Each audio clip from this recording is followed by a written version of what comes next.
La petite archon Dendro Rani Kusanelli alias Naïda réside au sanctuaire de Surasthana, est maintenant connue et appréciée de son peuple, donc tout se passe bien, affaire à suivre.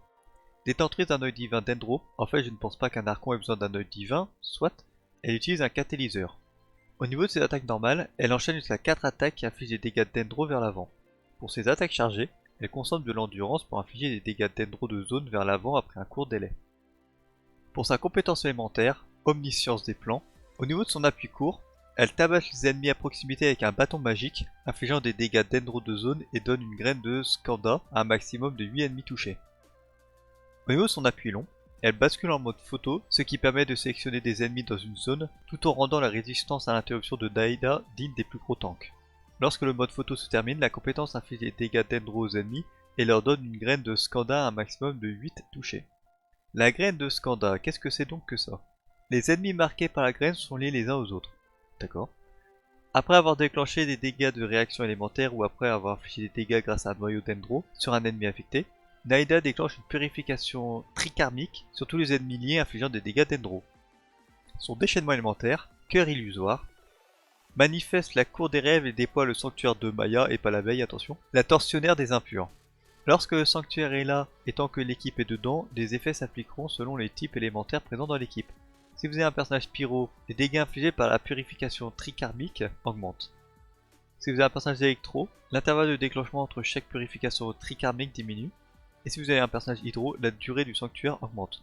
Si un minimum de 2 personnages de type élémentaire énumérés précédemment sont présents lorsque le champ est déployé, ces effets augmentent davantage. Au niveau de ses passifs, Compassion illuminée. Le déchaînement élémentaire augmente la maîtrise élémentaire du personnage déployé d'une valeur équivalente à 25% de la maîtrise élémentaire du personnage de l'équipe en ayant le plus. La maîtrise élémentaire peut être augmentée d'un maximum de 250 points de cette manière, d'où l'intérêt de viser 1000 de maîtrise avec Naïda. Son deuxième passif, Éveil élucidé.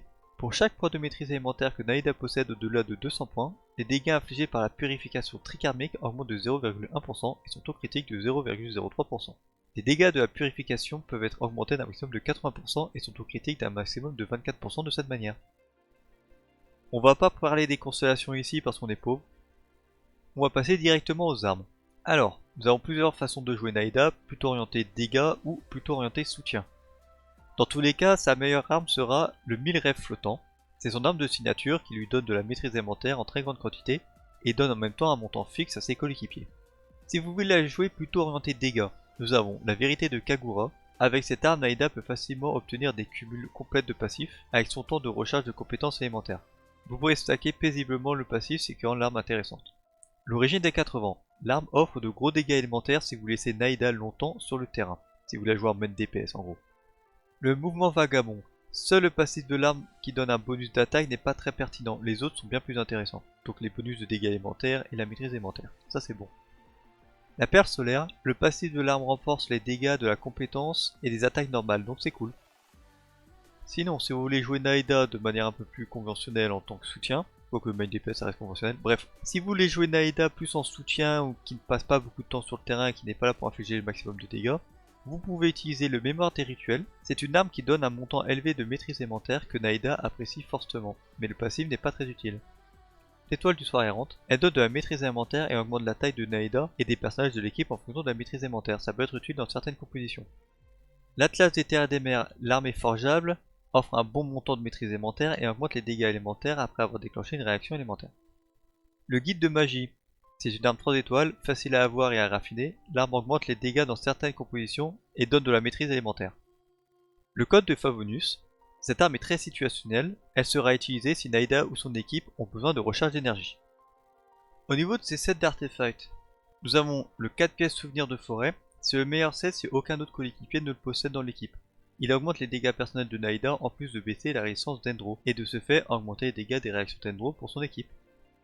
Sinon, si vous avez déjà le souvenir de forêt dans l'équipe, le rêve doré est le set qui permet un boost d'attaque et de maîtrise élémentaire à l'équipe après avoir déclenché une réaction élémentaire, ce qui est relativement intéressant. Ou sinon, vous pouvez avoir un mix de sets 2 pièces maîtrise élémentaire, 2 pièces d'Endro, ou 2 pièces maîtrise élémentaire et 2 pièces maîtrise élémentaire.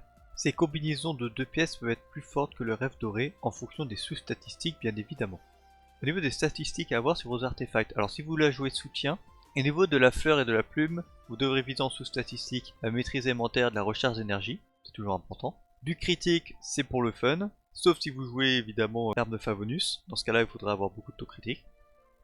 Pour le sablier, en stat principal de la maîtrise élémentaire et en stat secondaire de la recherche d'énergie, de l'attaque % et du critique. Idem pour la coupe et idem pour le diadème. C'est pas très bien compliqué, après les pièces de maîtrise élémentaire sont quand même assez chiantes à avoir. Et si vous voulez la jouer plutôt orientée dégâts, dans ce cas-là, sur la fleur et la plume, vous viserez du taux critique et du dégât critique, de la maîtrise élémentaire, de l'attaque % et un peu de recharge d'énergie si il vous en manque. Pour le sablier, vous viserez un sablier maîtrise élémentaire, avec en stat secondaire du taux critique, de l'attaque %, toujours de la recharge, une coupe dendro avec du critique, de la maîtrise et de l'attaque. Et pour le diadème, vous avez le choix entre soit du taux critique, soit du dégât critique, ça dépend de ce qui vous manque pour l'équilibrage des stats critiques, et de la maîtrise élémentaire, de l'attaque %, de la recharge d'énergie si vous en manque. Au niveau de ces équipes, alors nous avons une équipe basée sur la stimulation, donc la réaction électro et dendro, avec comme DPS un DPS électro. Pour ce rôle, nous aurons du coup beaucoup de personnages qui ont l'avantage et leurs inconvénients. Par exemple, Fischl et Miko ne sont pas forcément très bonnes on-field, et Lisa non plus d'ailleurs. Quoique, si vous voulez avoir un personnage on-field, alors il faudra privilégier Keqing, Razor, la Raiden Shogun et Razor. Ouais, Razor peut être joué dans cette composition puisqu'il fait des dégâts électro avec son déchaînement élémentaire. Ensuite, vous pouvez utiliser un personnage Anemo pour la baisse de résistance élémentaire avec le set verte chasseuse, le meilleur set du jeu, je dis et tout le temps. Et c'est pour ça que les Anemo sont forts, c'est grâce à ce set. Dans ce rôle, Sucrose fera très bien l'affaire. Si vous avez Kazuha, c'est encore mieux. Ou alors vous pouvez utiliser un personnage soigneur Anemo si vous n'avez pas de personnage soigneur dans votre équipe. En parlant de soigneur, le dernier poste sera réservé à un électro-soigneur si vous en avez un, par exemple Kuki Shinobu ou alors Dori. Alors pourquoi j'ai mis Lisa dans le rôle de soigneur? Parce que si vous la jouez avec le Tom Malice prototype, elle pourra effectuer des bons soins puisque l'arme peut être affinée facilement. C'est pour ça que j'ai mis dans la catégorie healeuse. Elle servira d'applicatrice électro et de healeuse plutôt correcte. Je vous ne conseille pas forcément de mettre des équipiers d'un autre élément en tant que soutien, puisque ça pourra gêner la réaction de stimulation. Mais ça, c'est vous qui voyez. Si vous n'avez pas de personnage soutien intéressant en électro, vous pourrez remplacer par un personnage Géo, qui ne va pas impacter trop les réactions d'Endro et électro. Ou vous pouvez utiliser un personnage cryo soutien, mais vous risquerez de faire de la supraconduction, ce qui n'est pas souhaité. Sinon, nous avons une équipe de stimulation avec du Dendro cette fois-ci. En tant que main DPS, nous aurons Alaitam ou Tinari, que ce sont les seuls DPS Dendro pour l'instant. Pour le personnage électro, vous pourrez utiliser Fischl, Yaemiko, Lisa, Beidou et Kuki Shinobu si vous voulez du soin. Et en dernier personnage, c'est assez flexible, donc comme je l'avais dit, évitez les personnages qui viennent gêner les réactions. Le cryo, je conseille pas trop, mais c'est faisable. Un électro qui soigne, c'est très bien. Un autre personnage Dendro pour faire des dégâts ou pour le soin, Yao Yao, Collet ou le voyageur peuvent être très intéressants. Un personnage Anemo pour la baisse de résistance élémentaire, Kazuha, Sucrose, etc. Ou le Zong pour son gros bouclier, toujours utile lui. Et c'est à peu près tout. Sinon nous avons une team exubérance, donc c'est quand un noyau se fait péter par de l'électro. Le déclencheur de cette réaction sera un personnage électro, donc soit Kuki Shinobu, qui est plutôt pas mal dans ce rôle là puisqu'elle peut soigner aussi. Razor peut faire l'affaire, Raiden aussi très bien. Et Sinnoh, même si Sinnoh manque de flexibilité au niveau de ses compagnons et du temps qui passe sur le terrain, ce qui peut amener au point où vous ne pouvez plus appliquer assez bien l'hydro et du coup ne plus déclencher d'exubérance. Et dans ce cas-là, vous déclencherez des stimulations. A vous de voir, si vous gérez bien la team et les rotations, ça peut le faire.